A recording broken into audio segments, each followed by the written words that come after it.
Carrie Watt with the new community shelter. You are doing the Packers cheesy scarves again this year. Yes, we are. All right, super busy already. We haven't stopped being busy since last season. We haven't stopped. So how many did you sell last season?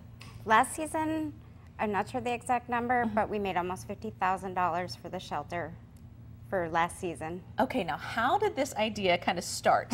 Well, it's kind of funny. I was digging in a storage closet and I found an old template for a scarf, and I went to my director and I said, Terry, what is this? And she said, well, that's a cheesy scarf. And I said, can I do that for my fundraiser for the bowling tournament? She said, well, sure.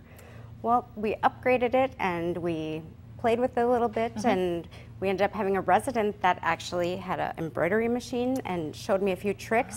And actually the resident is actually the one that came up with the Go Pack Go and this helmet. It's so awesome. It was absolutely amazing. And you made $50,000 last year for the shelter. Correct. Now, where does this money go? What do you guys do with this? All this money comes right back into the shelter. So in the beginning of the year, when funding is very low, donations are down because of Christmas and holidays, and we pretty much got a lot of things from all our, donors. Sure. We actually Used the money right there? used the money right there, and it came right back into the shelter. Amazing. So this time you're in need of volunteers to help out, right? Yes, we are. We need volunteers 7 days a week from 9 a.m. until 4 p.m. We do it in our cafeteria, and then from 4 p.m. until 9 p.m. we move into our conference room. The reason being is because we have meal 7 days a week from 5 until 6, and we don't want to interfere with the community meal. And anybody can volunteer? Absolutely. Anybody can volunteer. You don't have to be a seamstress. You don't know how to work a machine.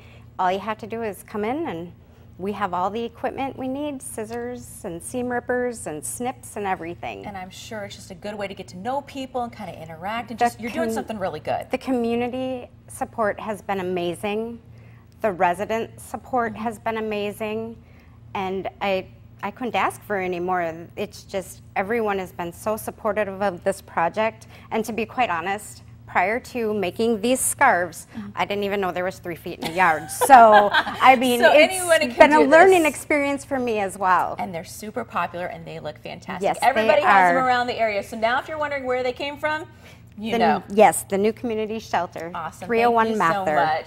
Again, for more information about these cheesy scarves and how to volunteer with the new community shelter, just visit our website, NBC26.com, and click on the story. Thanks so much for being with us, Carrie. We appreciate it. Get down there and volunteer.